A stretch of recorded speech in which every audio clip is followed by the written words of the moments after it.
Hili ni pumzisho la Mungu kutoka kwa Pastor Andegunyo. Limekuja nyumbani kwako kukuambia kuhusu kuyajua maono ya Mungu. Tazama, unayajua maono ya Mungu kutoka katika maana halisi ya neno husika, yani maono. Narudia, unayajua maono ya Mungu kutoka katika maana halisi, yani neno maono. Kwa kuwa neno ono maana yake muonekano. Neno ono au vision maana yake muonekano.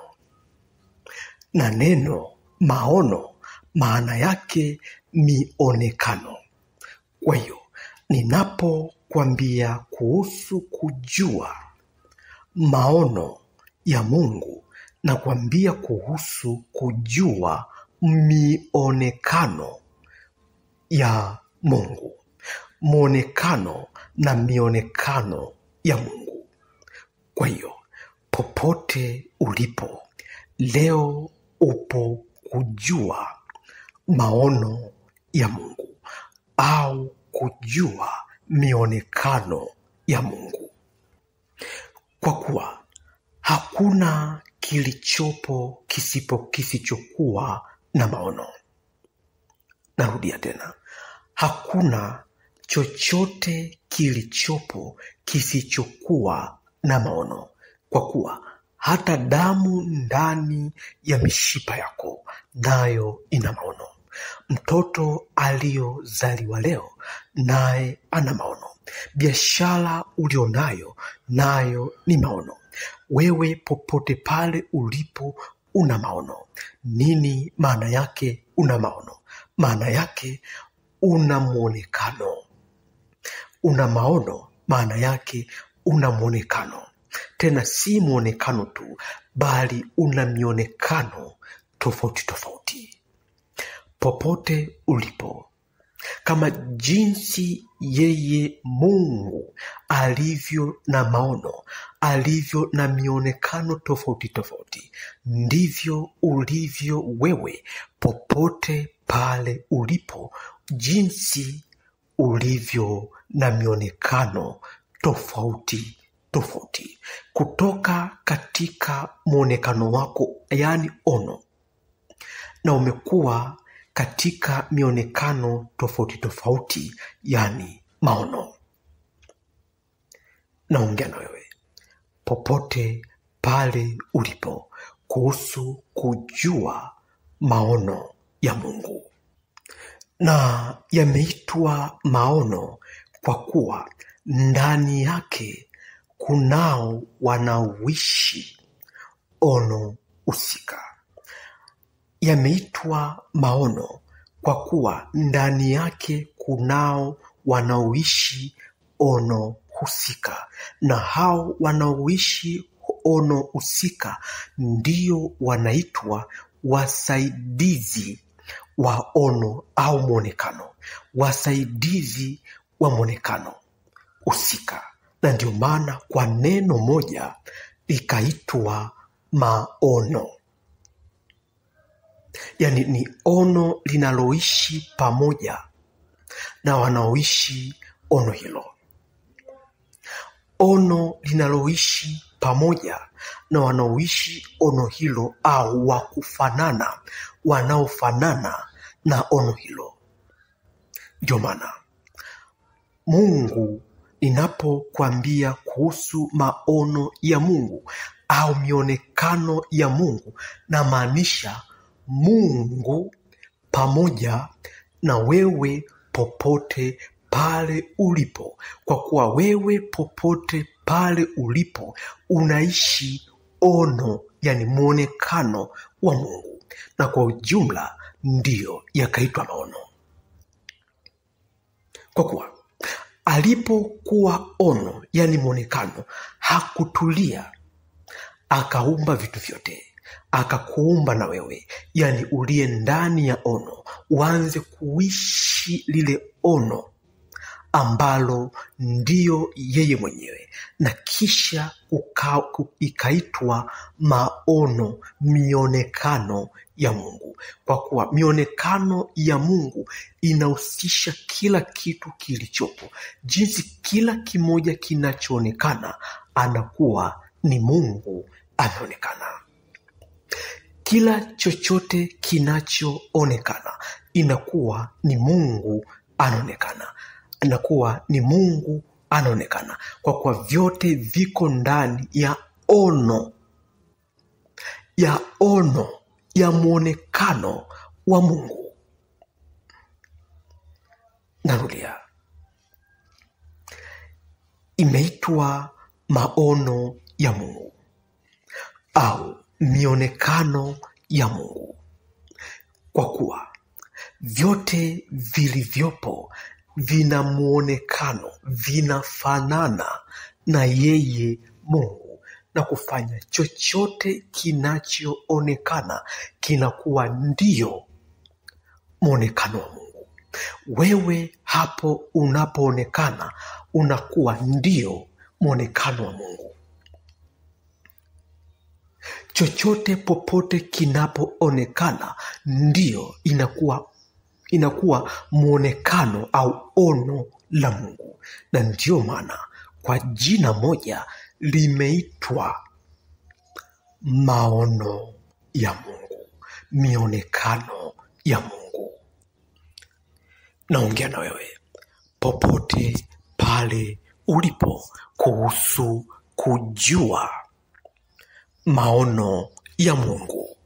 Sasa baada ya kujua maana kwanza ya ono au maono, sasa moja kwa moja twende tuangalie kuhusu muonekano huo ni upi, maono hayo ni yapi, kwa kuwa na wewe upo ndani ya maono, wewe upo ndani ya ono hilo, kwa kuwa maono yoyote yaliyopo, wewe popote pale ulipo ndiyo muonekano wa Mungu, ndiyo ono la Mungu, ndiyo vile vile Mungu alivyo, ndiyo vile vile Mungu na ufalme wake ulivyo na kufanya. Kuwepo kwa maono ya Mungu hakujaja kukiondoa chochote kilichopo katika ufalme. Maono yoyote au ono lolote halipo kuondoa au kuzuia ono lingine lolote lililopo, bali kulitimiza, bali kufanana, bali kulisaidia, bali kulifanya likawepo. Na ndio maana wote mkawa katika maono ya Mungu, yani ndani au wa kufanana na yeye Mungu au ono lenyewe. Popote ulipo, wewe ndiye lile ono la Mungu, kwa kuwa maono, unapokuwa tu na maono, maana yake tayari unaishi maono hayo. Si kwamba utaenda kuishi maono hayo, kwa kuwa maono yako ndiyo muonekano ulio nao. Maono yako ndiyo muonekano ulio nao, na kufanya popote pale ulipo. Haupo kutafuta kutimiza maono, bali upo kuishi maono yako. Narudia, haupo kutafuta kutimiza maono, bali upo kuishi maono. Unaposema maono yako ni kuwa na fedha kiasi fulani, moja kwa moja. Unaposema maono, tayari ndani yake kuna wanaoishi ono hilo, maana wataikuwa wanatumia au kuishi fedha hiyo ambao unaitaka na kufanya moja kwa moja. Unapolisema ono lako, tayari unaliishi. Unaposema maono yako ni haya na haya, maana yake tayari unaishi na kukufanya popote ulipo. Unapozungumza maono, basi tayari unayaishi, na hicho unachokifanya, kama uko kazini, kama uko kwenye biashara, au kama uko kokote pale, basi unaendelea kulifanya hilo. Unaendelea kufanya hicho ambacho unakifanya kila siku, kwa kuwa ndiyo ono lililozaa maono. Ndiyo maono katika kutamkika kwake, nawe kustareheshwa na maono hayo. Basi tuendelee. Maono ya Mungu, kuyajua maono ya Mungu. Ono kuu la Mungu, muonekano mkuu wa Mungu ni utawala. Ni utawala, yani kutumikiwa. Na kama ilivyo utawala, mtawala ana kitu cha kuwapa watawaliwa. Sifa ya mtawala ni kutumikiwa, akiwa anawasaidia wahitaji, akiwa anawasaidia waliopo popote pale, walio ndani ya utawala wake, walio ndani ya ono lake.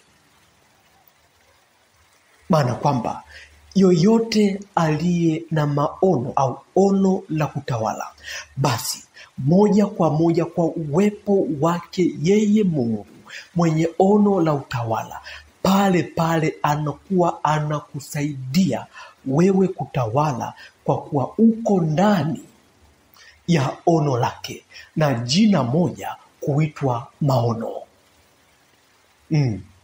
Naongea na wewe. Ono kubwa la Mungu ni kutawala. Ono kubwa la Mungu ni kutawala na kufanya. Yoyote aliye na sifa, aliye anahitaji maono hayo, anayoishi ono la utawala, basi anakuwa yuko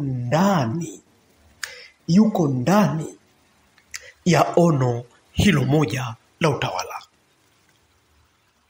Narudia, yoyote anayehitaji kuishi hilo ono la utawala, anakuwa yuko ndani ya ono la Mungu. Na Mungu anakuwa msaidizi, analisaidia ono hilo lipate kutimia. Anamsaidia yule mwenye maono ya utawala apate kutawala, aendelee kutawala, kwa kuwa ono kuu la ulimwengu ni utawala, na kitu chochote popote kilipo ono lake ni utawala. Na umeumbwa na umewekwa hapo popote ulipo utawale na kufanya. Wewe umekuwa wasula au uliye ndani ya ono la Mungu au muonekano wa Mungu. Umekuwa ndani ya ono la Mungu au muonekano wa Mungu, na kufanya yeye Mungu au yeye ono kuwa msaidizi wa ono lako hilo la utawala. Hapo popote ulipo wewe ukatawala. Kwenye biashara ukatawala, kwa kuwa ono la biashara yako ni kutawala, ukatawala. Kwenye wanamke wako ukatawala, kwa kuwa ono la wanamke wako ni kutawala. Kwenye wanamume wako ni kutawala, kwa kuwa ono la wanamume wako ni kutawala. Popote pale ulipo, uwe ni mtoto, uwe ni mzazi, uwe ni kwenye taaluma hiyo, uwe kwenye biashara hiyo, popote pale ulipo, kwa jinsi yako wewe, ono lako kuu ni utawala.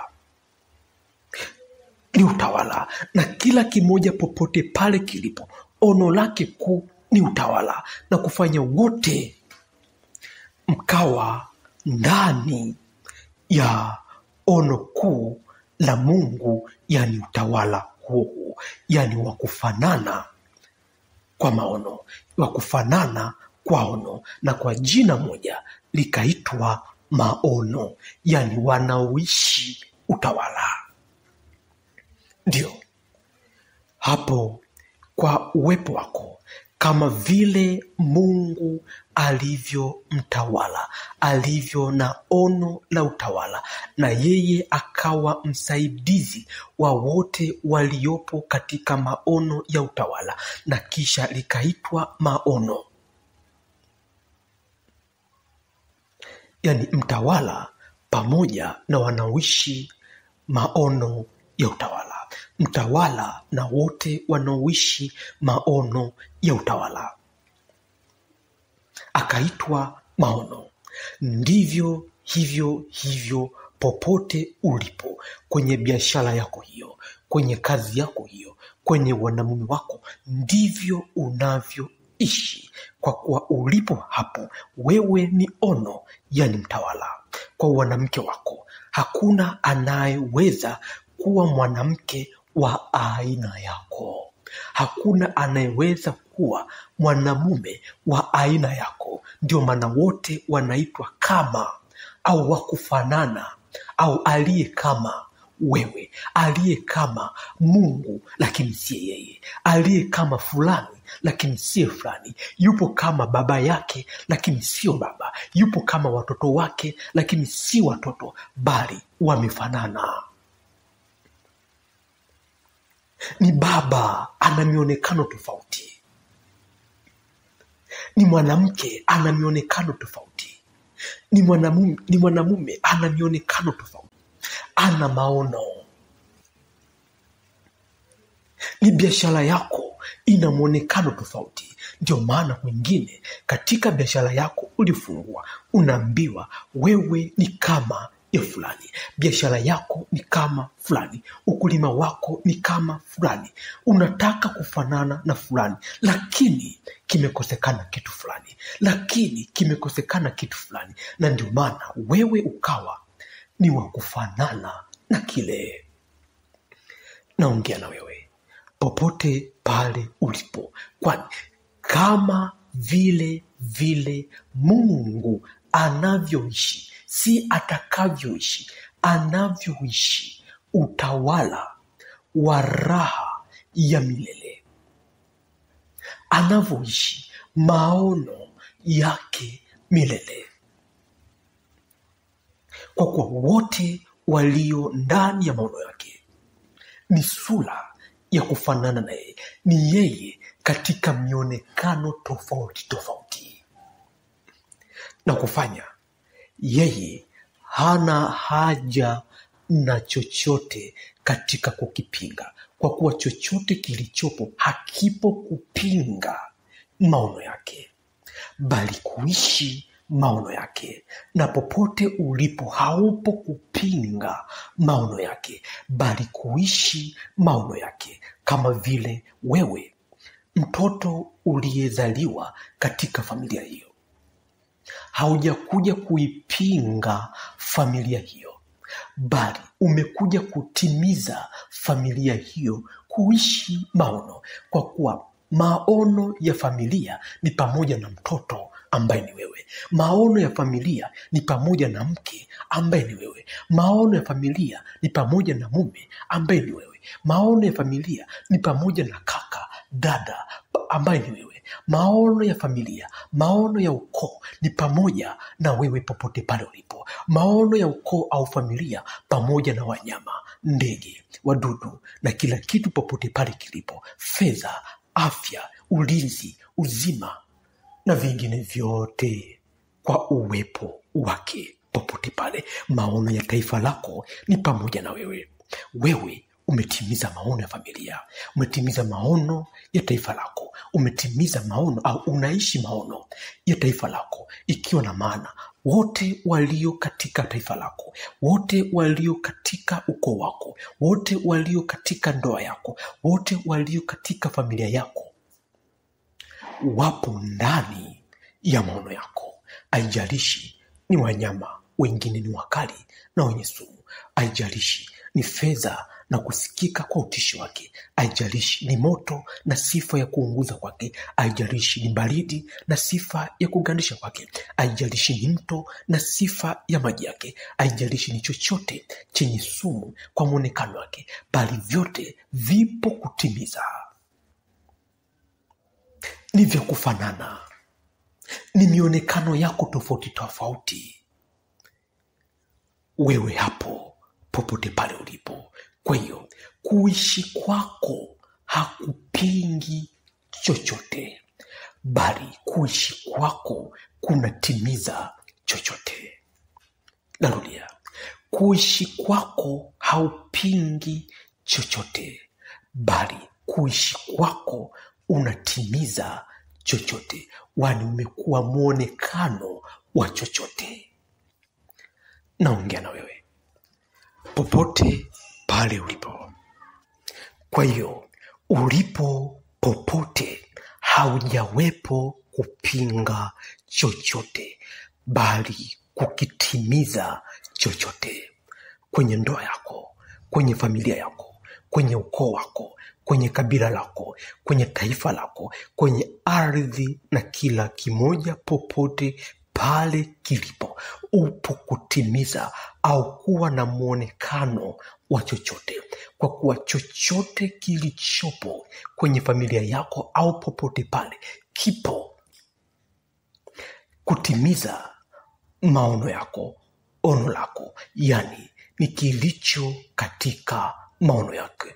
Biashara iliyofunguliwa karibu na wewe, duka lililofunguliwa karibu na wewe, kibanda kilichofunguliwa karibu na wewe, huduma yoyote iliyo karibu na wewe, haipo kukupinga, bali kutimiza au kufanana au kuwa ndani ya maono au biashara yako.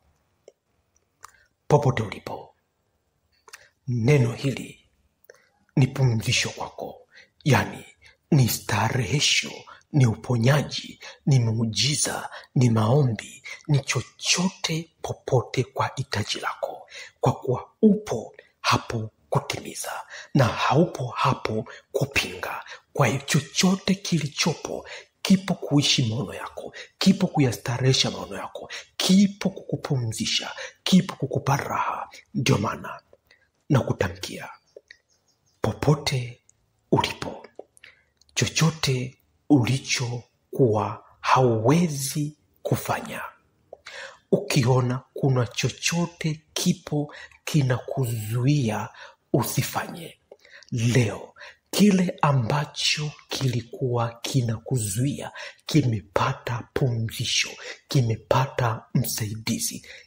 Anza kufanya ulichokuwa huwezi kufanya. Wewe uliyekuwa unafunga huduma yako, ukiona kulikuwa kuna kitu kinakuzuia, huenda ni wateja, huenda ni biashara, tambua chochote kilichokuwa kinakuzuia kimepata msaidizi. Umepata msaidizi popote pale ulipo. Fungua biashara yako. Ulikuwa huwezi kutembea, tembea. Kilichokuwa kinakuzuia usitembee kimepumzishwa, kimepata usaidizi. Wewe ulikuwa upati kazi, ulikuwa unaogopa kuomba ajira, nenda kaombe. Wewe ulikuwa unataka watoto, unaona utapata vipi, nenda kapate watoto. Kwani chochote kilichokuwa unahisi unaona kinakuzuia, kinakufelisha, kimepata msaidizi leo, kimepata pumzisho leo. Wewe hapo ulipo umepata pumzisho, umepata msaidizi. Ni muujiza wako huu leo, ni muujiza wako huu, ni muujiza wako huu. Popote ulipo, fanya ulichokuwa huwezi kufanya. Kwa wewe mwana ushuhuda nenda kapime, ujihakikishie.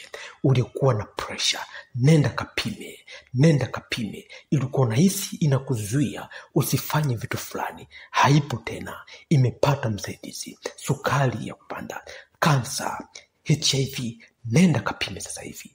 Toka hapo, nenda kapime, ujihakikishie. Ulikuwa huwezi kutembea, nyenyuka, nenda katembee.